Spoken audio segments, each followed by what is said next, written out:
Oke, teman-teman yang dikasih dan berkati Tuhan, PA di malam hari ini akan dituntun oleh yang dikasih Pendeta Abraham Mononutulunto.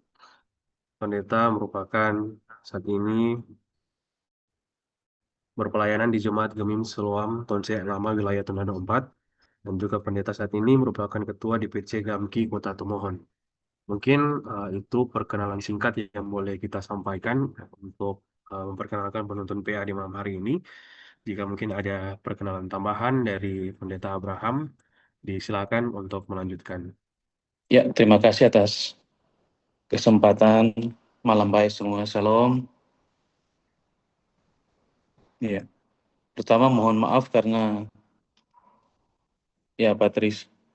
Pertama mohon maaf karena sebenarnya siapkan materi di laptop, tapi karena istri juga pendeta dan dia kebetulan kerja pelayanan, ada beberapa pelayanan juga yang dia pakai laptop dan torong kasih sampai laptop cuma 1/2, jadi laki-laki mengalah, Kang Patris.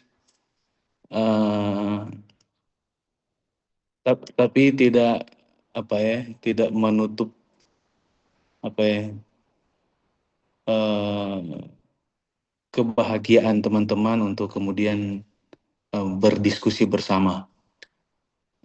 Senang boleh diajak menjadi penuntun PA di Pemuda Gemim saat ini dengan teman-teman yang luar biasa yang masih giat terus belajar Alkitab. Kita selalu bilang ke teman-teman pemuda bahwa kita aja terharu kalau aja melihat teman-teman pemuda yang di zaman now ini, di zaman yang makin canggih ini, masih mau aja belajar Alkitab, kan?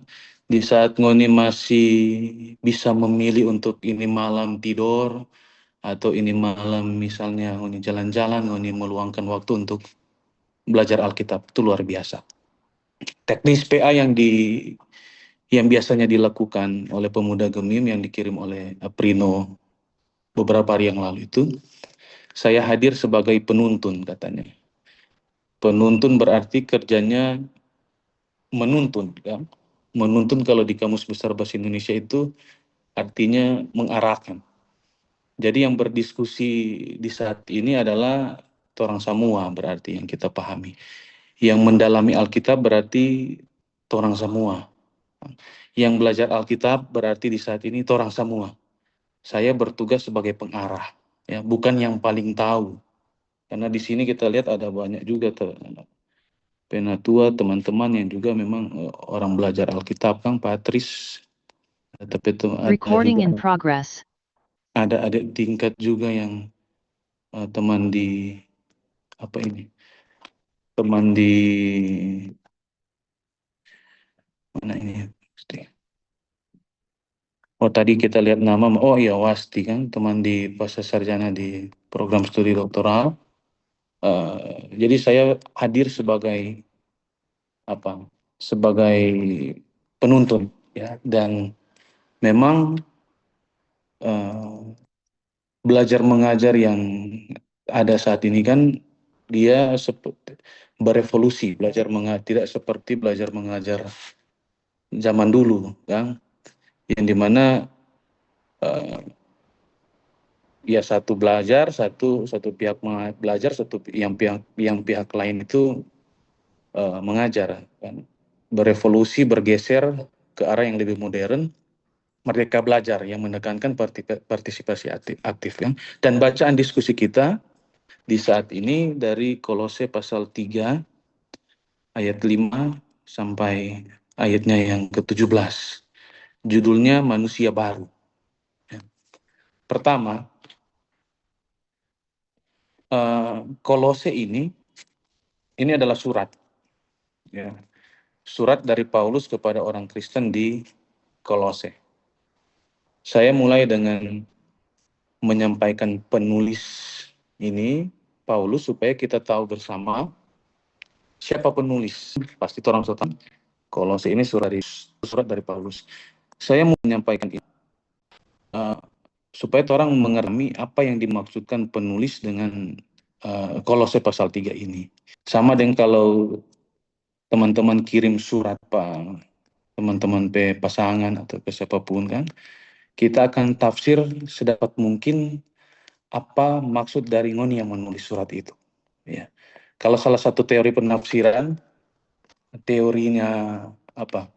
Schleiermacher kan. Teorinya Schleiermacher itu teori atau pendekatan yang menitik beratkan pada pemahaman dengan niat asli penulis. Jadi intinya teori ini berpendapat bahwa untuk memahami teks, pembaca itu harus memahami maksud penulis teks tersebut. Ya. Digali pendekatan historis, ada apa di belakang surat itu? Apa konteks yang terjadi? Sehingga apa yang dimaksudkan penulis surat itu? Jadi apa yang dimaksudkan Paulus menulis surat kepada orang-orang Kristen di Kolose ini? Ini sebentar yang nanti kemudian orang akan bahas bersama. Tapi sekilasnya begini teman-teman. Kita pakai bahasa sederhananya karena kita coba pakai bahasa sederhana. Karena ini kerja berteologi, kalau bagi saya itu kerja berteologi yang utuh itu adalah mampu membahasakan secara mudah apa yang rumit. Bukan membahasakan secara rumit apa yang sebenarnya mudah, ya kan? Jadi kita coba mau sebahasa mudah, rupa dan patris video-video kan, rupa mudah dipahami apa yang sebenarnya rumit. Kira-kira begitu kan? Singkatnya begini. Kolose ini adalah kota besar. Jemaat di Kolose ini terbentuk karena menerima Injil yang dibawa oleh yang namanya Epafras. Ya. Epafras ini adalah kawan pelayanan, murid, rekan perjuangan dari Paulus. Ya kan? Menurut catatan perjalanan Paulus, memang Paulus tidak pernah ke sana. Jadi mereka menerima Injil dari memang Epafras. Tiba-tiba, singkatnya begini, tiba-tiba suatu saat, ketika sudah terbentuk jemaat Kristen di sana, Paulus mendapat kabar dari Epafras. Ada 2 kabar yang dibawa oleh Epafras tentang dinamika jemaat Kristen di Kolose. Pertama, Epafras memberitahukan berita yang positif tentang kemajuan yang dialami oleh jemaat di Kolose. Ya kan? Jemaat di Kolose bagi dia dikatakan terus bertumbuh dalam iman, kasih, dan pengharapan. Oleh karena itu di bagian-bagian awal surat Paulus kepada jemaat di Kolose ini, itu berisi tentang ucapan syukur dan doa. Paulus mengucap syukur akan hal ini, tentang berita yang didengar dari Epafras, dan Paulus senang dengan pertumbuhan mereka. Tapi di pihak lain, Paulus mendengar berita yang agak negatif. Ya, dia khawatir. Karena berita yang agak negatif ini di mana waktu itu di jemaat Kristen di sana, di Kolose maksudnya, ada pengajar-pengajar sesat yang kemudian menyusup di dalam jemaat. Ya. Menurut beberapa catatan pengajar-pengajaran sesat itu ada catatan-catatan yang itu berasal dari aliran Gnostik. Makanya pada pasal 2 ayat 8, Paulus pesan kepada jemaat di Kolose begini, pasal 2 ayat 8. Hati-hatilah supaya jangan ada yang menawan kamu dengan filsafatnya yang kosong dan palsu, menurut ajaran turun-temurun dan roh-roh dunia, tetapi tidak menurut Kristus. Paulus seingat, hati-hati. Ya, jangan ada yang menawan kamu dengan filsafatnya yang palsu. Jadi ada dua kabar yang diterima dua inti kabar yang diterima oleh Paulus dari Epafras. Dan pasal 3 ini Paulus menyajikan ajaran yang relevan dan mendalam tentang bagaimana hidup orang Kristen sebenarnya. Bagaimana orang-orang yang mengaku pengikut Kristus sebenarnya hidup sebagai manusia yang baru di dalam Kristus. Atau pakai bahasa Menadonya bilang begini. Bagaimana sobat cara hidup orang yang bilang-bilang mengaku Kristus, pengikut Kristus? Bagaimana seharusnya? Nah, Paulus jelaskan di sini.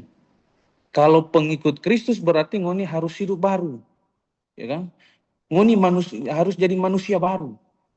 Kalau ngoni manusia baru berarti ngoni harus tinggalkan manusia yang lama. Kira-kira begitu. Ngoni harus hidup baru, tinggalkan hidup yang lama. Ngoni harus fokus betul-betul pada Kristus, menyatu dengan Kristus. Ya. Kalau ngoni pengikut Kristus berarti ngoni harus menyatu dengan Kristus. Begitu. Kira-kira begitu. Singkatnya. Jadi intinya sebenarnya surat ini adalah penjelasan, penegasan ataupun himbauan Paulus supaya orang yang percaya kepada Kristus tetap teguh dalam iman mereka.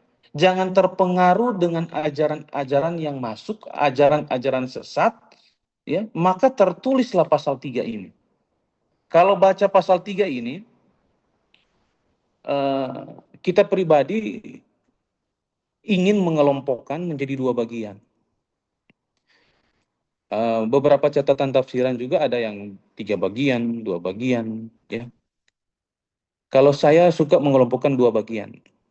Bagian pertama bagian baju lama dan bagian kedua baju baru. Kira-kira begitu. Kalau mau saya singkat, ya. Bagian pertama baju lama dan bagian kedua baju baru. Ayat 5 sampai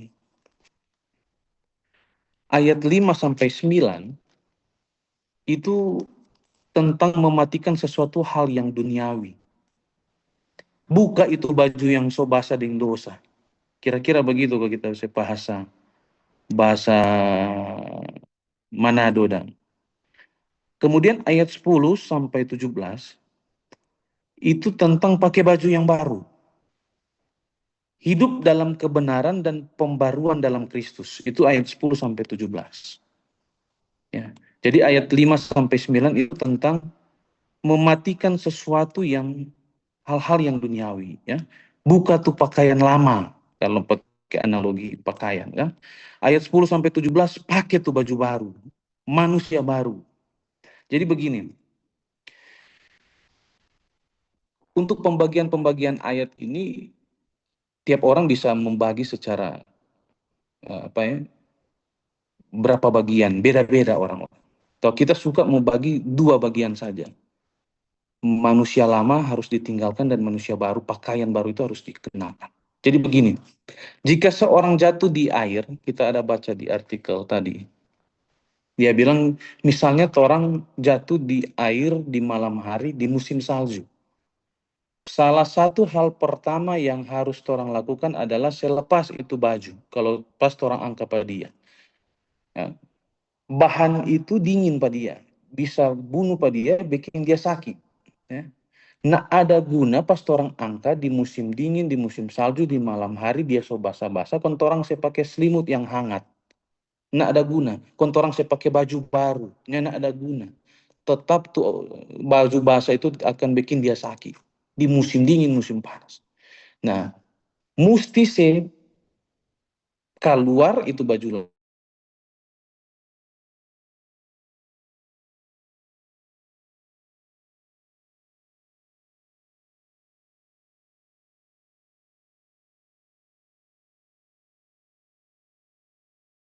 yang so basah dengan dosa. Kira-kira begitu. Makanya ayat 5 sampai 9 kita suka kita saya judul, kita saya bagian itu mematikan sesuatu hal yang duniawi, buka itu baju lama, kemudian 10 sampai 17 itu hal-hal tentang manusia baru. Bagaimana pakai baju baru, kan? Banyak orang percaya, orang-orang Kristen masa kini, ya, dalam konteks Kolose sampai torang saat ini, ada beberapa juga gereja telah menjadi terlalu acuh dan tak acuh bagi saya, bagi kita pribadi, terhadap dosa. Kalau pakai bahasa salah satu jurnal yang kita baca, banyak gereja, banyak orang Kristen berpikir bahwa saya sudah diselamatkan, lantas apa pentingnya hidup benar? Ya. Saya sudah diselamatkan oleh anugerah Allah, sekalipun saya masih tak ulang-ulang dosa, saya tetap akan diselamatkan dan dicintai oleh Allah. Ya, seolah lupa bahwa dosa kita yang terus-menerus tidak hanya mempermalukan nama juru selamat memang betul-betul mempermalukan nama Yesus kalau begitu. Tapi juga tetap bagi kita itu akan mendatangkan apa? Disiplin atau sanksi dari Allah. Ini yang diingatkan Paulus, orang percaya Kristus menyatulah dalam Kristus. Ya. Menyatulah, betul-betul menyatu dalam Kristus. Jadi manusia yang baru. Ya, pakai baju baru. Ya. Dan orang akan berdiskusi karena di penuntun di pedoman yang dikirimkan oleh Aprino ada di poin terakhir nanti diskusi mengajukan dua pertanyaan. Penuntun mengajukan dua pertanyaan untuk kemudian teman-teman juga bisa bisa berpartisipasi aktif, kan? Orang akan berdiskusi di saat ini dengan pertanyaan sebagai berikut. Ini kita ada catat. Coba teman-teman menulis dan menyebutkan semua apa-apa yang dikategorikan baju lama menurut Paulus yang harus orang tinggalkan, dan apa-apa yang baju baru yang harus orang hidupi berdasarkan Kolose pasal 3 ini. Ya, itu pertama. Yang kedua, kita suka tahu apa alasan teman-teman ngoni semua beribadah.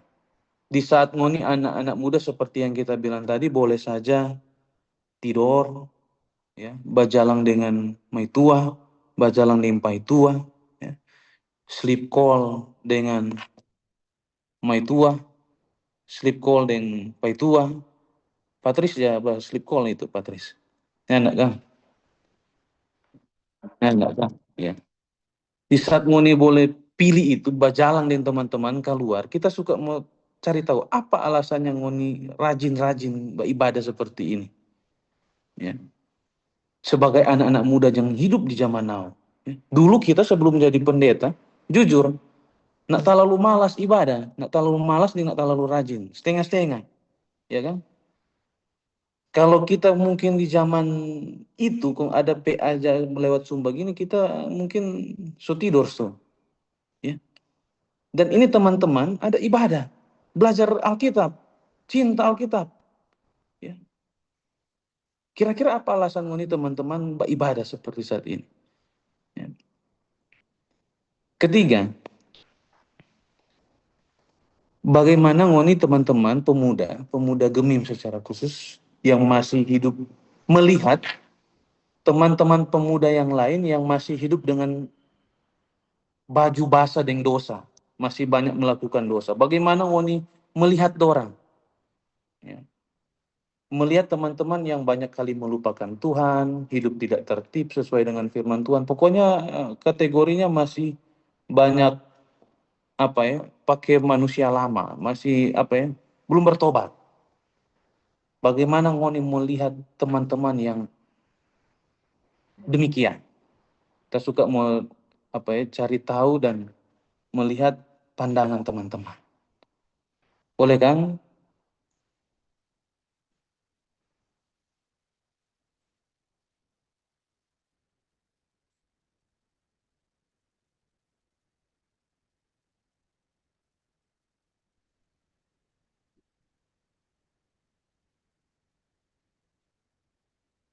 Oke, baik, terima kasih Pendeta.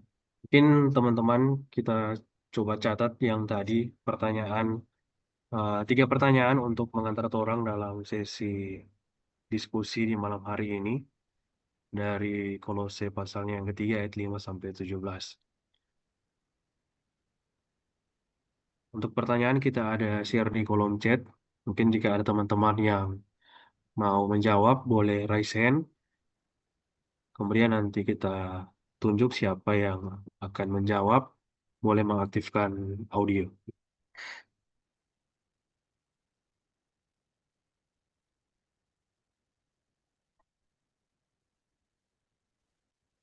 Mungkin kalau dari kita, Pak Pendeta, dari tiga pertanyaan ini, em, yang pertama tentang pengertian dari manusia lama dan manusia baru dalam Kolose pasal yang ketiga ayat yang 5 sampai 17, eh, mungkin menambahkan sedikit dari yang disampaikan oleh Fik Patris.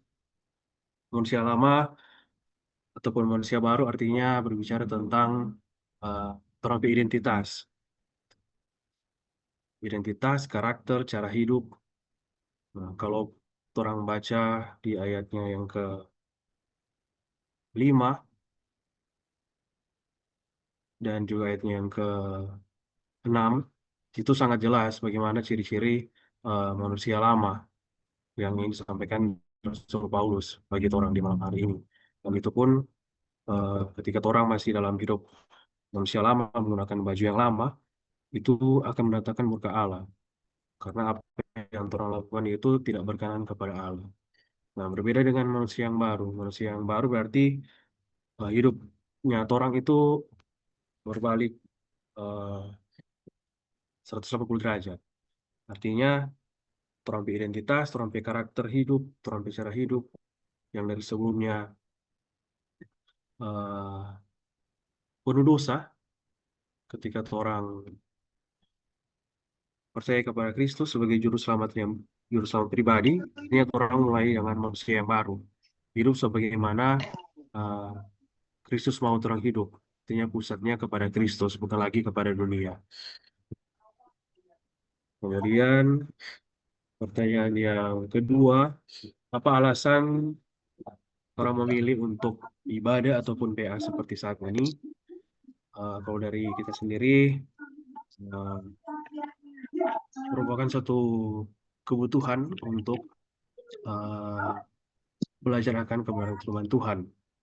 Gitu, sama seperti handphone, kalau nggak charge kan habis baterai. Begitupun orang yang so percaya Kristus, kalau orang cuma mau percaya tapi tuh nggak belajar firman Tuhan, sia-sialah tuh sampai kepercayaan itu. Makanya orang butuh ibadah ataupun PA seperti ini untuk memperlengkapi orang kehidupan. Kemudian pertanyaan nomor 3, bagaimana orang sebagai pemuda Gemim melihat teman-teman yang masih hidup sebagai manusia lama? Memang ini menjadi sebuah tantangan juga bagi orang, apalagi orang yang terlibat dalam komisi pelayanan pemuda, pasti sangat bergumul dengan anggota pemuda yang orang lihat dengan mata kepala sendiri masih terus eh, hidup dalam manusia yang lama.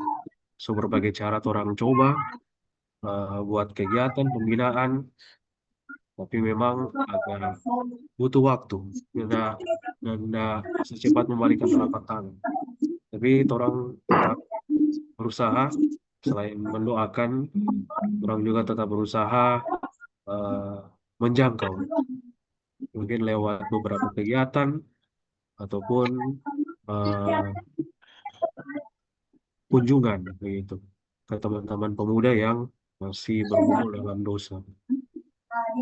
Oke, itu kalau dari kita, Pak Henry. Mungkin jika ada teman-teman yang lain yang ingin sharing terkait, oh ada ini Marcella, silakan Marcella.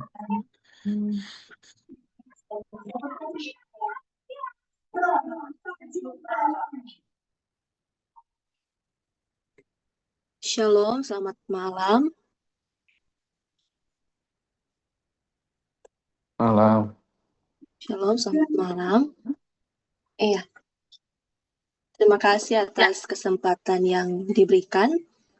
Dari 3 pertanyaan ini, ketika saya membaca kembali tentang teks dari firman Tuhan dalam Kolose pasal 3 ayat 5 dan sampai ayat 17, ini kalau kita berpikir kembali tentang manusia lama dan manusia baru. Kalau kita berpikir hanya pada satu sudut saja, mungkin kita akan mengacu pada manusia yang baru itu adalah manusia yang hidup baru. Manusia yang baru itu adalah manusia yang melakukan perbuatan yang baru.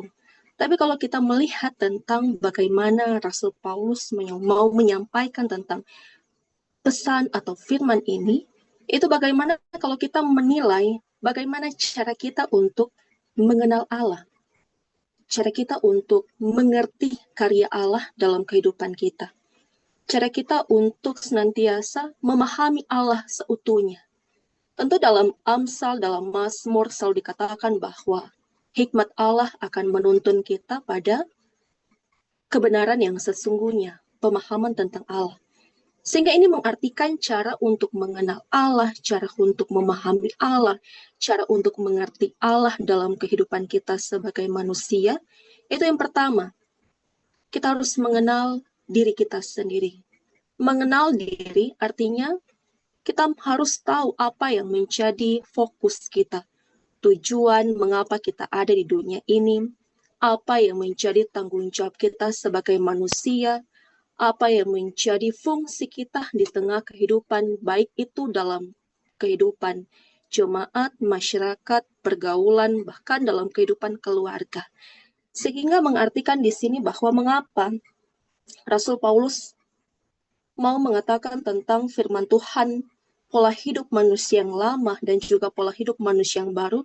Sesungguhnya manusia yang lama itu adalah pola kehidupan yang sebenarnya orang-orang yang telah diperbaharui, orang-orang yang dulu mereka tidak mengenal dosa, dulu mereka tidak hidup dalam percabulan, mereka tidak hidup dalam hawa nafsu, mereka tidak hidup dalam perbuatan-perbuatan yang berdosa, tetapi karena mereka ada di tengah lingkungan, mereka ada di sekitar orang-orang yang melakukan hal demikian, maka mereka mengenal hal itu.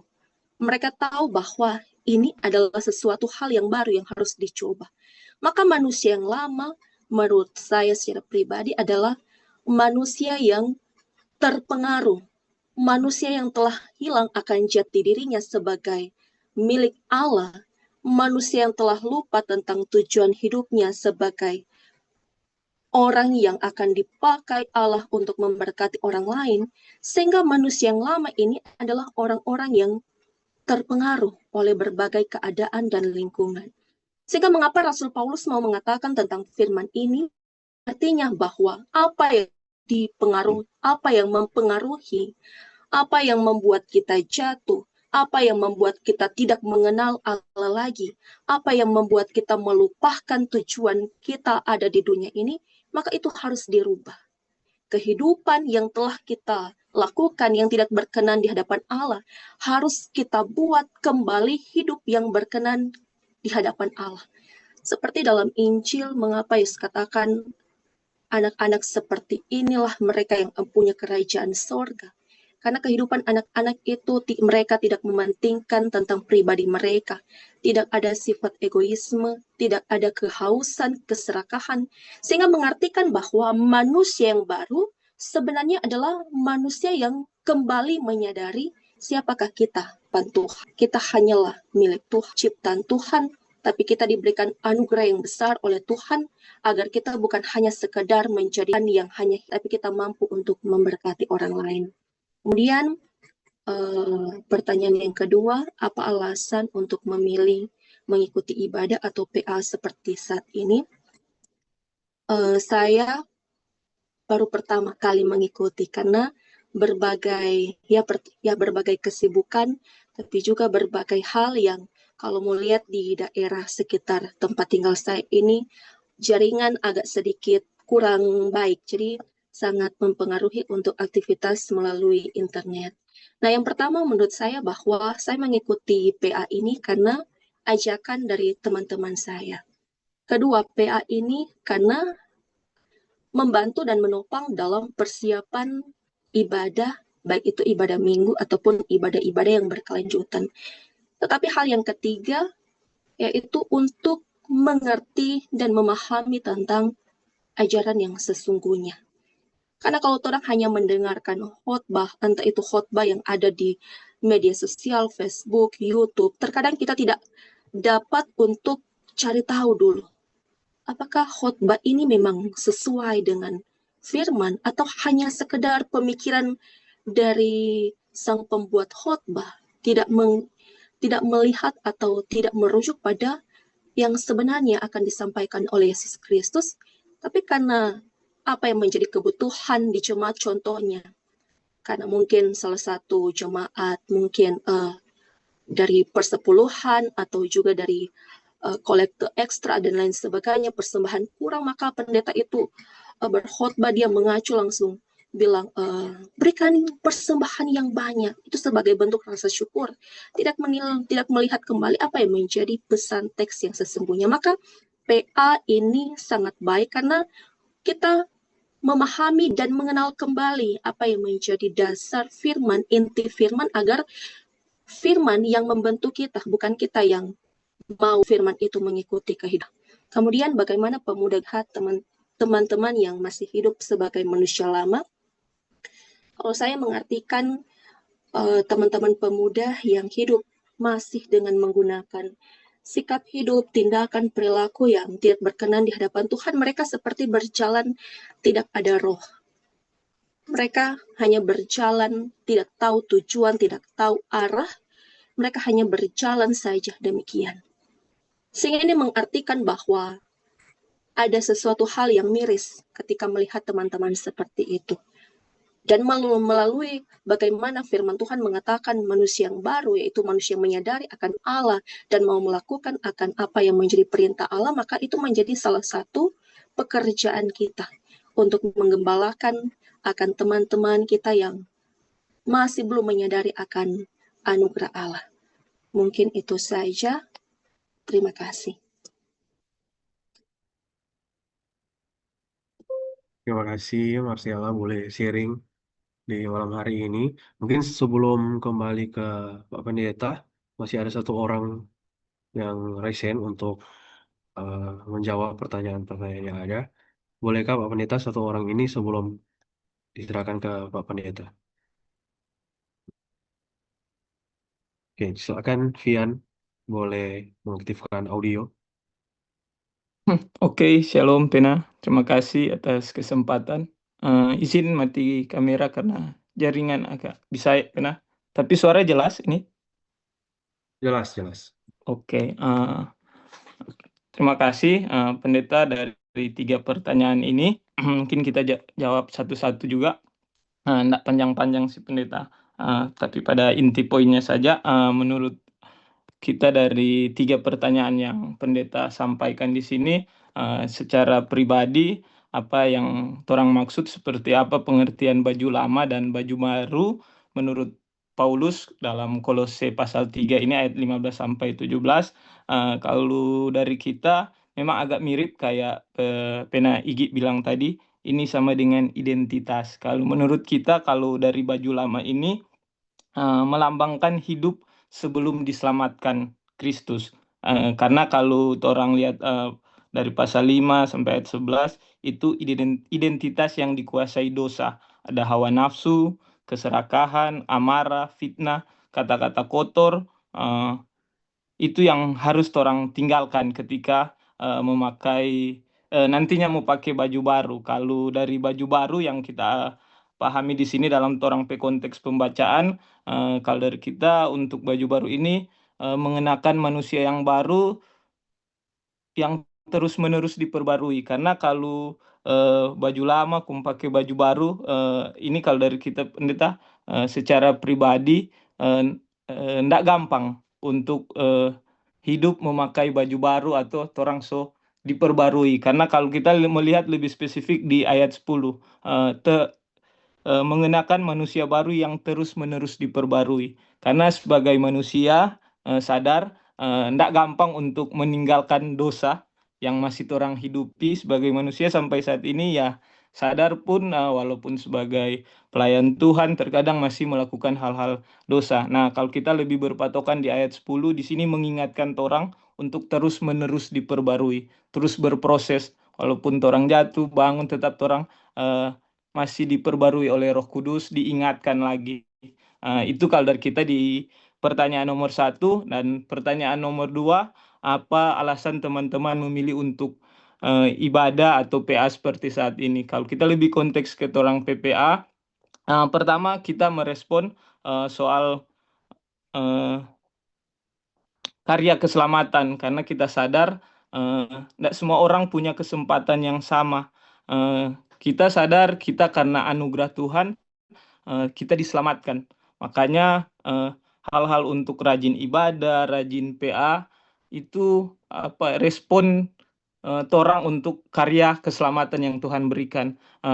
Plusnya juga kalau torang rajin PA, betul torang ini saling dilengkapi, diperbarui, karena kita sadar beberapa juga dalam pelayanan ketika di ibadah hari Minggu ada beberapa orang pelayan Tuhan, orang pendeta kita, to the point pendeta di sini kurang persiapan. Karena banyak beberapa kali kita temui di ibadah hari Minggu itu monoton pendeta atau pelayan Tuhan yang berdiri di mimbar itu hanya baca MTPJ. Nah, kalau orang rajin PA, orang dilengkapi, orang tahu bagaimana pendeta yang menyampaikan firman Tuhan itu cuma baca MTPJ. Ketika orang ikut PA di malam hari ini, orang dilengkapi, maksudnya itu poin plus buat orang.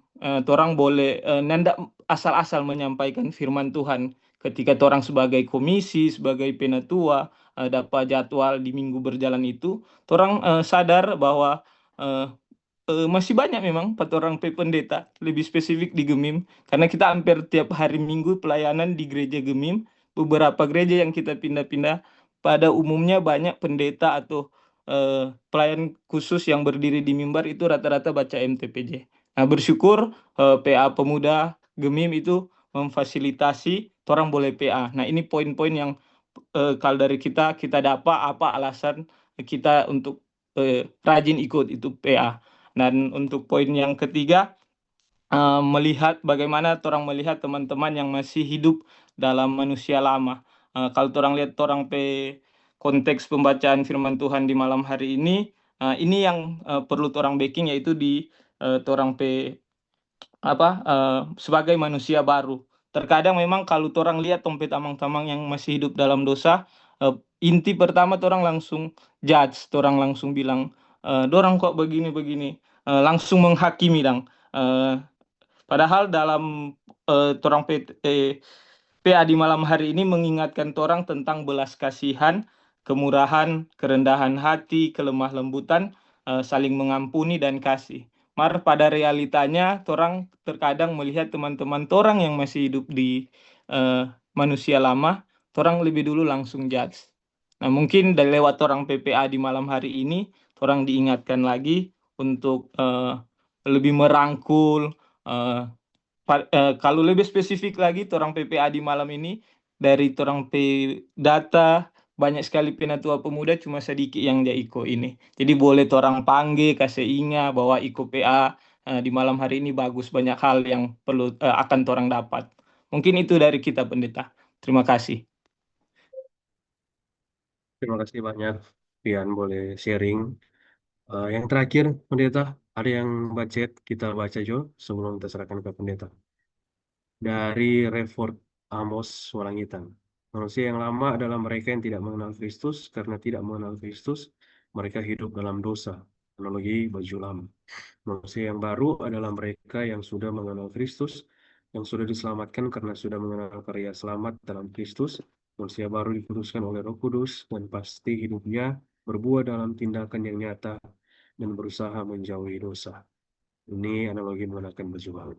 Terima kasih Revert yang boleh berbagi. Diserahkan kepada Pak Pendeta untuk dapat melanjutkan diskusi di malam hari ini.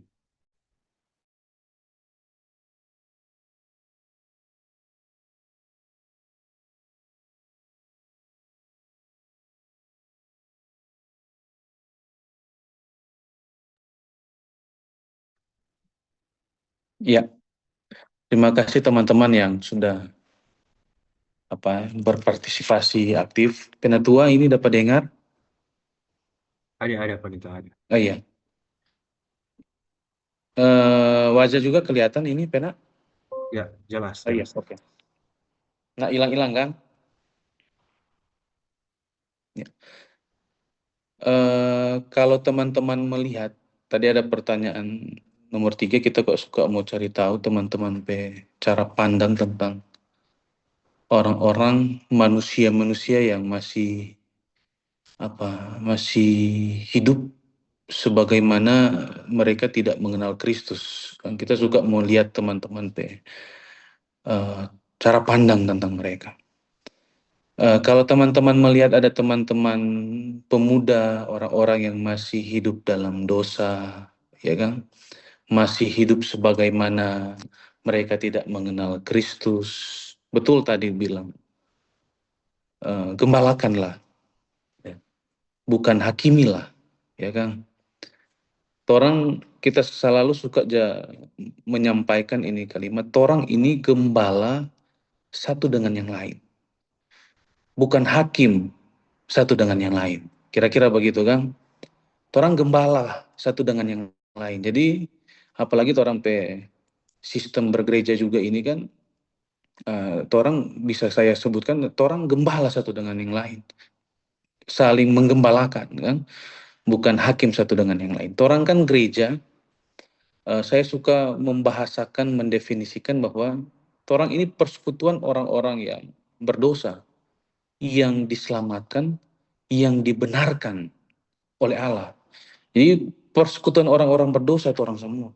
Orang-orang berdosa yang dicintai Allah, yang diselamatkan karena kasih karunia, karena cinta Allah kepada kita. Ya kan?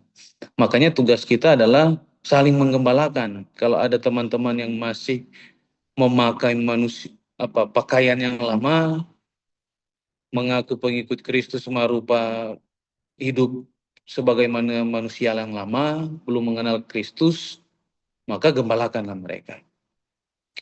PA ini termasuk salah satu metode yang baik untuk melakukan penggembalaan, ya kan? Penggembalaan dalam arti orang-orang rupa tadi udah dengar, diajak teman. Ada juga beberapa orang di sini yang saya rasa diajak teman.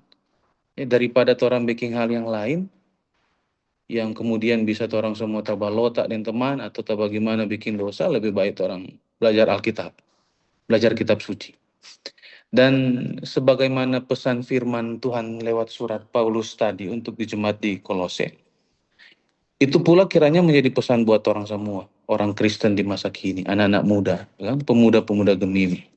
Kalau mengaku pengikut Kristus, ya orang harus jadi hidup sebagai manusia yang baru. Ya. Mengaku anak-anak Kristus, ya orang harus jadi manusia yang baru. Harus tinggalkan manusia yang lama. Jangan hidup seperti orang manusia yang lama. Harus tinggalkan itu dosa. Memang tidak ada manusia yang sempurna. Kan? Saya tidak sempurna. Penatua-penatua di sini pun, teman-teman di sini pun tidak sempurna. Tapi jangan jadikan ketidaksempurnaan itu sebagai alasan orang ulang-ulang bikin dosa. Sebagai alasan orang masih hidup sebagaimana orang tidak mengenal Kristus. Ya. Di sini saya mau bilang, tekankanlah. Kan? Jangan anggap orang ini orang Kristen, mengaku dari mulut orang-orang percaya Yesus, ya.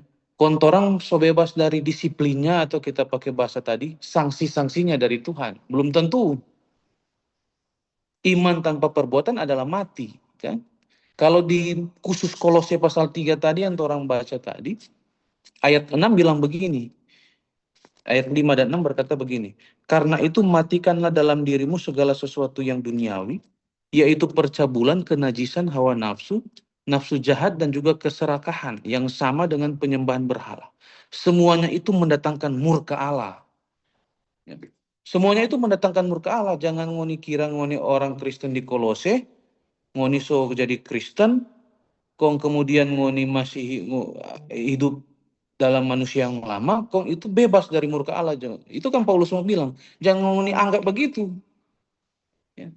Ayat 6 bilang, semuanya itu mendatangkan murka Allah. Ya. Ini kan yang menjadi pesan for orang.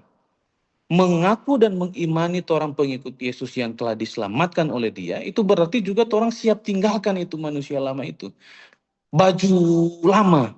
Selama kita kasih analogi tadi kan, orang jatuh di musim dingin, di lautan lepas, di malam hari, di musim dingin. Nah, ada guna itu orang angkat dia, orang langsung saya pakai selimut hangat, baju hangat, nah ada guna. Mesti cabut dulu DP baju lama. Ya. Karena bikin sakit pada dia. Lama-lama mati. Cabut dulu itu baju yang lama. Nah, itulah yang kemudian kita teringat apa ya, salah satu buku kalimat dalam salah satu buku The Cost of Discipleship, bukunya Bonhoeffer, Dietrich Bonhoeffer, yang mengatakan bahwa kalau pakai bahasa Indonesia, tidak ada anugerah yang murah. Kasih karunia yang sejati, meskipun kemudian diberikan secara cuma-cuma, tidak pernah datang dengan mudah atau tanpa harga. Jangan orang anggap kasih karunia itu ya tanpa pemuritan, tanpa salib, tanpa pikul salib, tanpa pengorbanan, atau tanpa pertobatan yang sejati. Jangan anggap begitu. Kasih karunia itu harus disertai dengan pertobatan. Ya.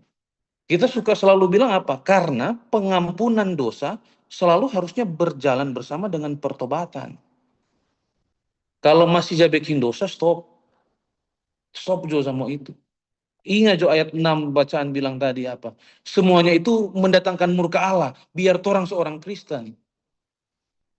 Biar orang so bilang pengikut Kristus, mengaku dari mulut orang ikut Yesus. Mar kalau masih hidup secara perbuatan-perbuatan seperti manusia yang lama, seperti tidak kenal Kristus, ya mendatangkan murka Allah. Orang Kristen di Kolose juga begitu, diperingatkan oleh Paulus. Paulus ini rasul. Apa yang dikatakan oleh rasul berarti itu juga kan yang dikatakan, yang menjadi kehendak Tuhan. Ya, biar ngoni seorang Kristen nih, jemaat di Kolose itu kan begitu kan, biar ngoni seorang Kristen nih, orang-orang Kristen di Kolose, jangan ngoni kira kalau ngoni masih hidup dalam percabulan, kenajisan, hawa nafsu, ya, perbuatan-perbuatan jahat ini, manusia lama ini, kemudian ngoni apa, bebas dari murka Allah, dari disiplinnya. Kita suka pakai disiplinnya Allah. Jangan harap begitu. Makanya kalau masih bikin dosa, jangan ulang-ulang. Memang buka tuh baju yang so basah dengan dosa. Kira-kira begitu Kang, penatua. Jam 9 lewat, biasanya ngoni diskusi berapa lama? 1 jam? Di panduan sih, kita lihat 1 jam, so Kang? Iya, Pak. 1 Iya. jam waktu diskusi. Iya, mungkin begitu Kang, penatua. Baik, terima kasih Pendeta. Mungkin ada teman-teman yang lain yang ingin bertanya terkait PA di malam hari ini dalam Kolose pasalnya yang ke-3 ayat 5 sampai 17. Boleh menggunakan fitur raise hand teman-teman. Mungkin ada yang belum uh, mengerti beberapa bagian atau belum memahami, boleh bertanya di malam hari ini teman-teman. Ini gagak sekali penak yang dapat komen. Orang yang mandi bersih-bersih akan percuma kalau Oh, pakai ulang baju yang tadi udah pakai bermain di PC. Sama yang nggak mandi, ya kan? betul sekali. Paradoks. Apa paradoks?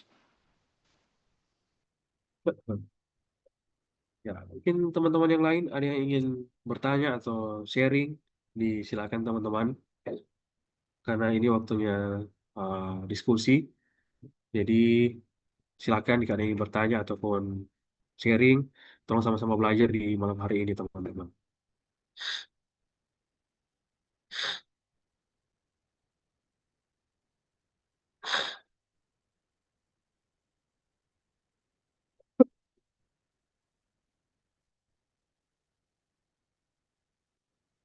Baiklah teman-teman, ada satu orang, ya Marcella. Silakan Marcella untuk dapat mengaktifkan audio. Shalom, Ya, shalom. selamat malam. Iya, terima kasih. Melihat tentang teks ini, tapi juga melihat tentang situasi yang ada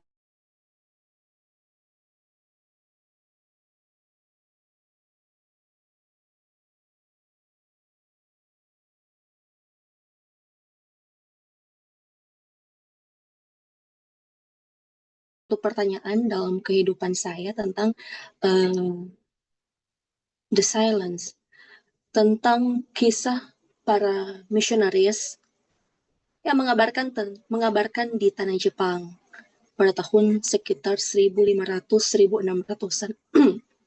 Salah satu penyiksaan yang terunik menurut saya karena kalau berbicara tentang martir, mereka itu yang dibunuh, mereka itu yang dianiaya, mereka itu yang disiksa ketika mereka menggambarkan tentang misi kekristenan. Namun dalam film itu ada sesuatu yang unik karena mereka itu oleh orang-orang Jepang malahan ditawarkan bahwa ketika mereka menyangkal Yesus, mereka diberikan kenyamanan, mereka diberikan posisi, mereka diberikan rumah, mereka diberikan keluarga, sehingga ada kebimbangan yang terjadi di situ. Namun, hal ini juga dilakukan oleh para orang-orang Jepang dalam film tersebut karena kekristenan yang ada di Jepang, walaupun terlihat tertutup, tapi mulai ada perkembangan. Dan hal inilah yang harus dihentikan oleh orang-orang Jepang, yaitu para misionaris atau orang-orang yang menyebarkan Kristen, mereka harus murtad. Agar orang-orang yang mengikuti mereka, orang-orang yang percaya pada Yesus, mengingkari akan iman percaya mereka. Maka ketika mereka tidak murtad, maka dipenggal sama orang-orang yang tidak percaya Kristus. Itu menjadi suatu problematik dalam kehidupan para misionaris. Maka dalam akhir sebuah film tersebut melihat bahwa misionaris itu menjadi bagian dalam orang Jepang, tapi sampai akhir kehidupannya ia tetap percaya kepada Kristus. Walaupun ia mengikuti apa yang menjadi kebiasaan orang Jepang, ia mengikuti cara hidup mereka, budaya mereka, tapi imannya tetap kepada Kristus. Nah, melihat tentang kehidupan yang ada di negara kita saat ini, tentang bagaimana sikap hidup kita sebagai anggota gereja, sikap hidup kita sebagai manusia tentang memahami situasi yang terjadi di sekitar kita. Ada satu suara yang mengatakan bahwa keadilan harus selalu ditegakkan, ada satu suara yang mengatakan bahwa biarlah itu nanti menjadi kehendak Tuhan dan lain sebagainya. Nah, menitik beratkan dalam firman Tuhan di malam hari ini tentang manusia yang baru, manusia yang menanggalkan pola kehidupannya yang lama dan juga mengikuti akan pola kehidupan yang berkenan di hadapan Tuhan. Nah, yang menjadi pertanyaan saya ini yaitu bahwa bagaimana ketika kita sedang ada dalam situasi, diperhadapkan dalam situasi yang kita tidak mau, tetapi itu harus menjadi suatu pilihan untuk kita, menjadi satu pilihan untuk kita agar orang-orang yang ada di sekitar kita diselamatkan. Seperti dalam film tersebut, karena ia masuk menjadi bagian orang Jepang, maka ia menyelamatkan orang-orang yang akan dibunuh, orang-orang yang akan dibantai karena percaya kepada Kristus. Dan juga dalam demonstrasi yang ada di sekitar kita di saat ini, bahwa ketika kita hanya mengambil bagian untuk duduk, untuk berdoa, seringkali kita dikatakan bahwa kita tidak berani untuk menyampaikan aspirasi kita sebagai orang yang benar, kita tidak berani untuk menyampaikan apa yang benar di depan Tuhan. Bahkan ketika kita ikut demo, kita ikut untuk menegakkan keadilan, ada orang-orang yang berkata bahwa untuk apa kekerasan dilakukan di tengah kehidupan kita yang sebagai orang-orang yang percaya, orang-orang Kristen, orang-orang yang melakukan akan kasih. Nah, dalam sikap hidup ini, tentang hidup baru, ya, mengartikan tentang hidup baru, bagaimana cara kita untuk memilih atau memutuskan apakah kita harus mengikuti sikap hidup sebagai Kristus, yaitu tetap terus berdiam diri, berdoa, melakukan kasih, menegakkan keadilan di dalam doa, ataukah kita harus melakukan tindakan seperti apa yang harus kita lakukan, di dalamnya kita juga menegakkan keadilan seperti yang harus dilakukan sebagai orang percaya, di mana juga kebenaran itu harus dilakukan. Ya, ini menurut saya pertanyaan yang mungkin ada di sekitar kehidupan kita para pemuda-pemudi dalam ibadah yang sering dipertanyakan kepada berbagai mahasiswa, mau ikut demo ngana atau nyanda, kalau mau ikut begini, kalau nyanda begini. Iya, terima kasih.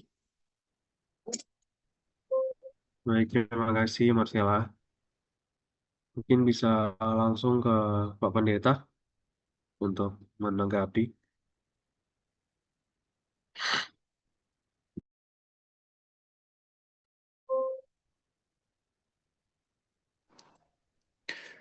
Terima kasih atas kesempatan yang diberikan. Pertanyaan yang baik, Kang.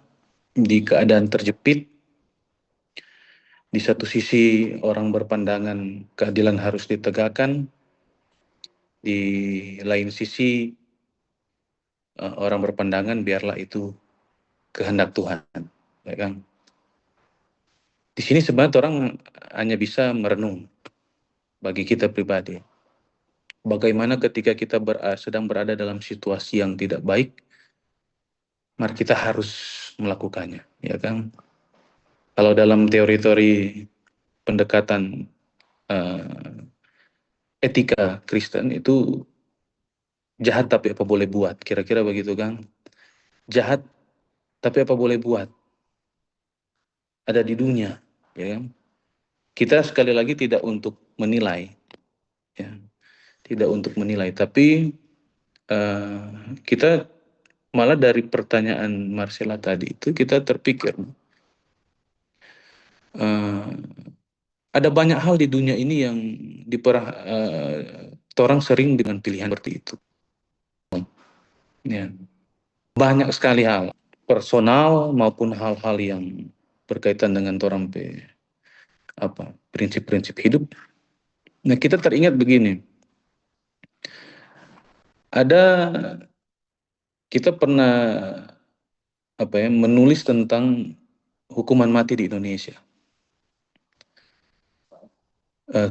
Singkatnya begini, ketika kita melihat Alkitab, etika Kristen itu kan kemudian orang kembali ke Bible, kembali ke Alkitab. Ketika kita melihat Alkitab, ada konsep yang ditawarkan oleh Perjanjian Lama, hukumnya dalam konteksnya waktu itu, gigi ganti gigi, nyawa ganti nyawa. Kemudian hukum yang ada di Perjanjian Baru dengan konteksnya juga adalah itu kasih, mengasihi sesama, mengasihi diri Tuhan, mengasihi diri sendiri, mengasihi sesama, termasuk mengasihi musuh. Ya kan? Yang mana yang orang mau ikut? Dua-dua saja ada di Alkitab. Gitu. Dengan itu saja ada di Alkitab. Tuh mana kan kita orang mau ikut? Kita orang bisa merenung gitu kan. Makanya kita bilang kita tidak bisa memberikan penilaian. Ya. Tapi bisa merenung dari situ. Yang kita renungkan adalah kalau orang mengaku pengikut Kristus, ya, pengikut Yesus, berarti orang cari tahu apa yang Yesus mau, apa yang Yesus teladankan. Ya kan? Menanggapi soal tuh cerita tadi, mau demo atau nyanda, ya. Orang kaji betul-betul apa yang Yesus mau. Ya. Bagaimana yang Yesus mau? Yesus bicara bagaimana dia menyelesaikan begini? Yesus jadi manusia bagaimana?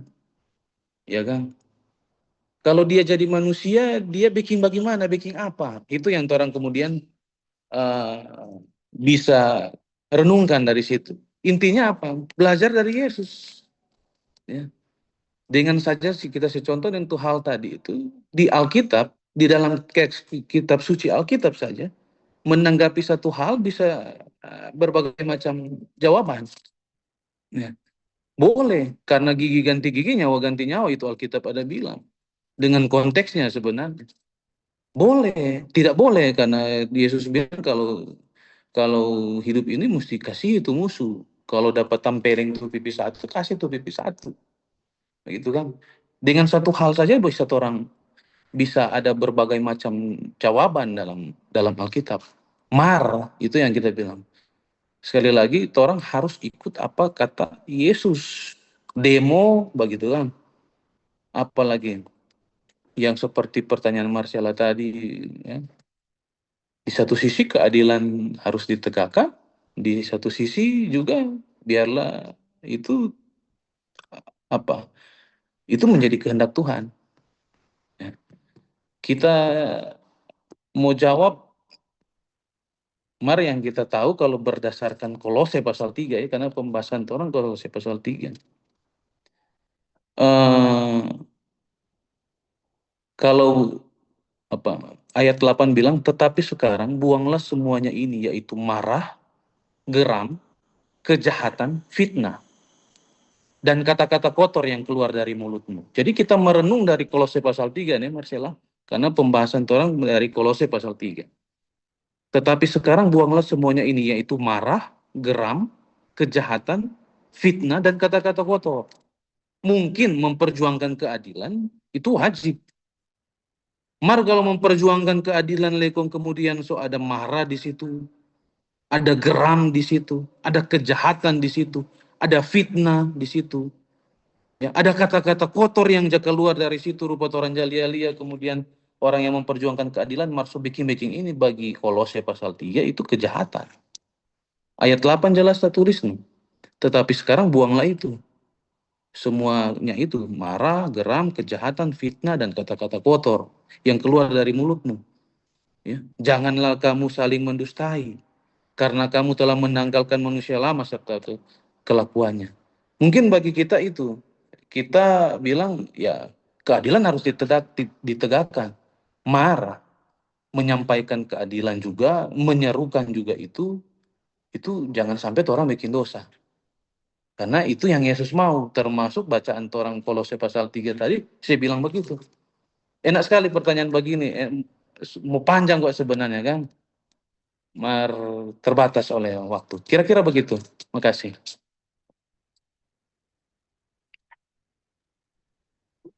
Terima kasih Pendeta untuk respon pertanyaan dari Marcella. Mungkin Marcella boleh terjawab. Ini juga ada tambahan dari Redford Amos di kolom chat. Soal konteks keadaan Indonesia, pemerintah yang tidak menjalankan keadilan akan dihakimi Allah. Masyarakat yang anarkis akan dihakimi Allah.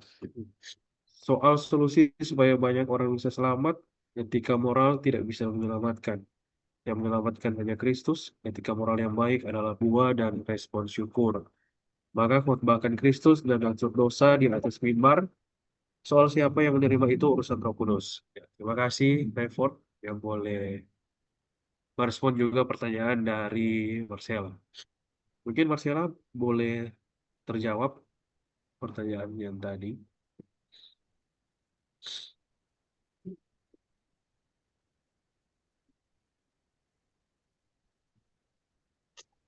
Terima kasih atas tanggapan yang boleh diberikan tentang bagaimana orang menjalankan orang petugas sebagai umat Tuhan di tengah pilihan yang tentu berbagai hal yang sementara orang hadapi di saat ini. Ya, terima kasih, Tuhan berkati kita semua. Tuhan berkati juga untuk pendeta. Shalom, selamat malam. Terima kasih, Marcella. Jadi, Oke, teman-teman. Penatua, Ya, mengakhiri kan, biar closing statement kan. kita Oh, sudah ada lagi mungkin kita akan ada. serahkan ke pendeta kalau Oh sudah iya. ada teman-teman untuk satu penanya terakhir.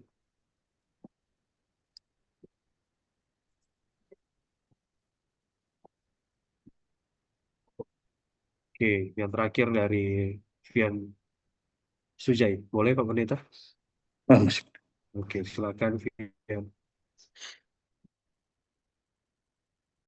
Oke, pendeta izin bertanya, cuma satu pertanyaan. Kalau kita mau bertanya di ayat 17, pendeta, bagaimana kalau orang melihat nih ayat 17 ini sebagai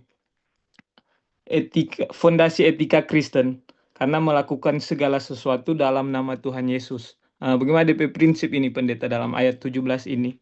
Karena terkadang kalau orang melakukan segala sesuatu Yesus, misalnya kalau mau teman-teman ini lebih ke realita pemuda saat ini nah. Ke teman-teman pemuda kontorang togor, torang dapat bilang oh sok suci ngana.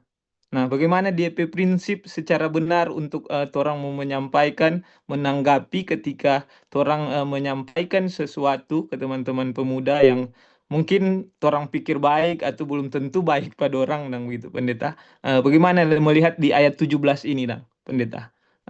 Mungkin itu dari kita, pendeta, DP pertanyaan. Terima kasih. Oke, boleh langsung Pak Pendeta. Ya, terima kasih. Siapa tadi, Pena? Vian. Ya.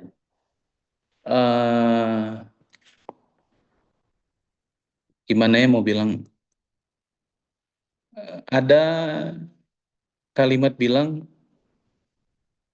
didikan yang paling baik adalah keteladanan, ya kan?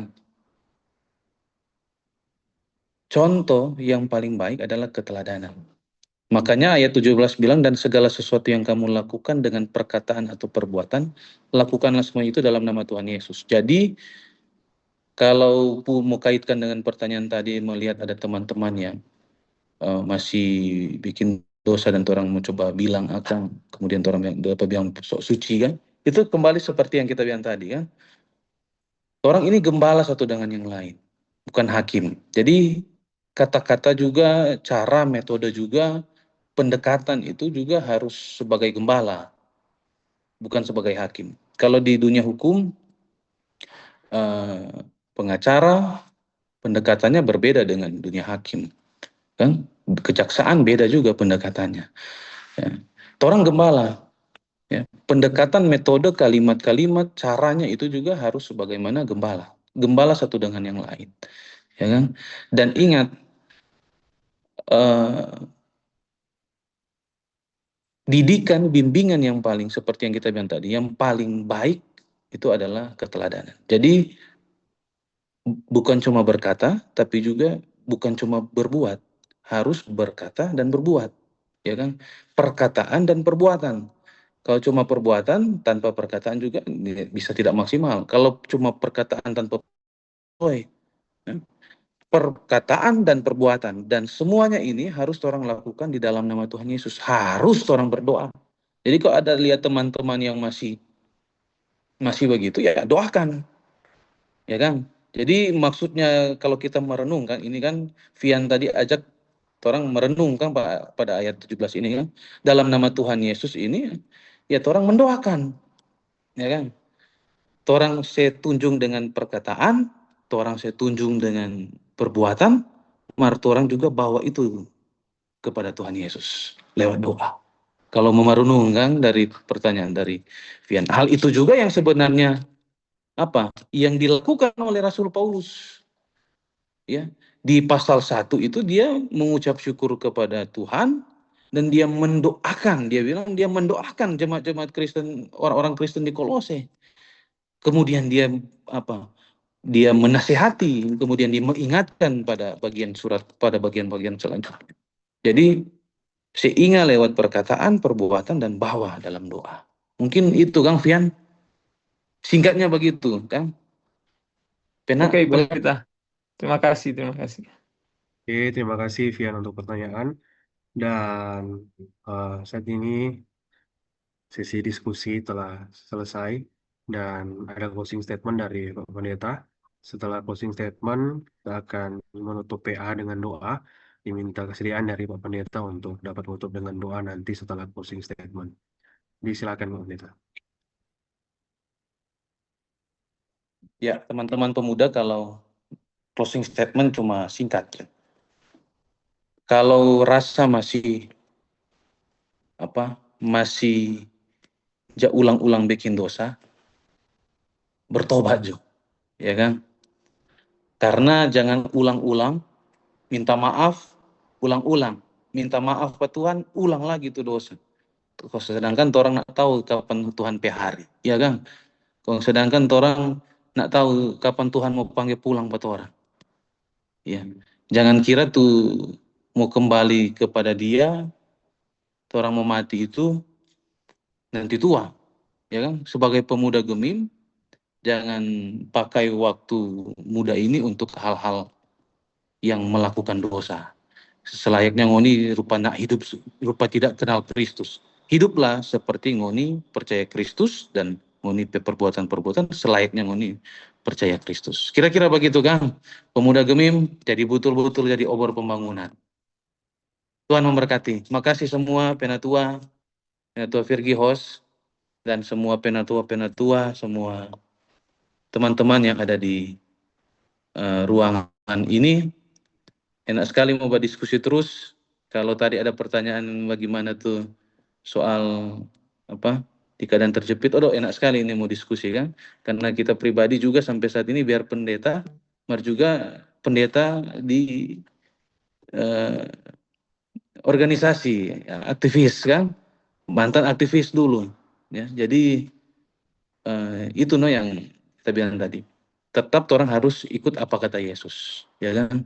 Keadilan harus ditegakkan, ya. Orang harus juga jangan tutup mata dengan ketidakadilan yang terjadi di dunia ini, tapi juga seperti ayat 8 tadi, jangan sampai orang bikin dosa.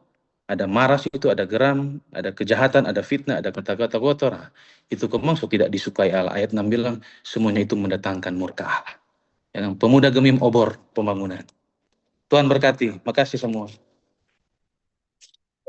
Terima kasih Pak Pendeta, boleh kesediaan untuk menutup dengan doa untuk PA di malam hari ini.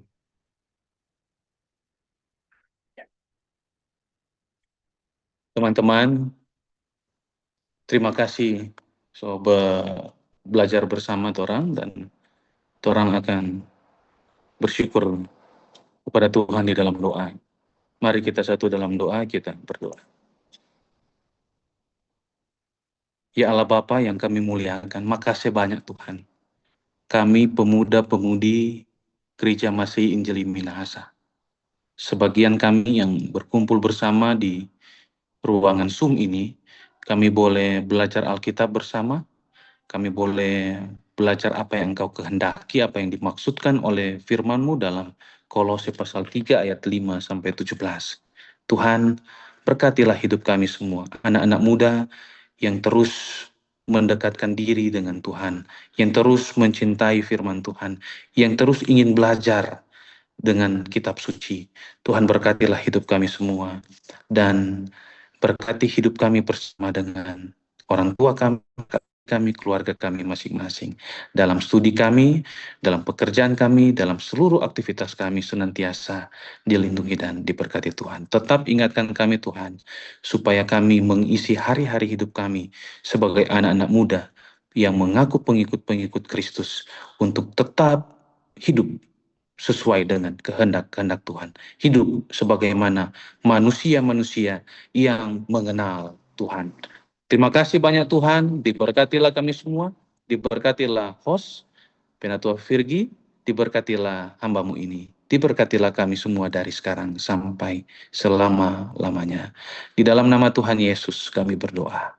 Amin. Terima kasih banyak Pak Pendeta Abraham sudah menonton di malam hari ini. Terima kasih untuk teman-teman yang hadir. Terima Teman-teman boleh kasih. aktifkan kamera, orang mau ambil gambar dokumentasi untuk PA di malam hari ini.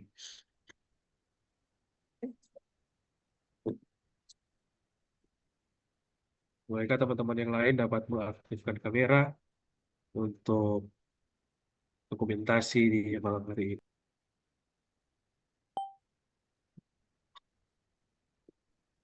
Oke teman-teman, dalam hitungan 1, 2, 3. Sekali lagi teman-teman, obor pembangunan 1, 2, 3.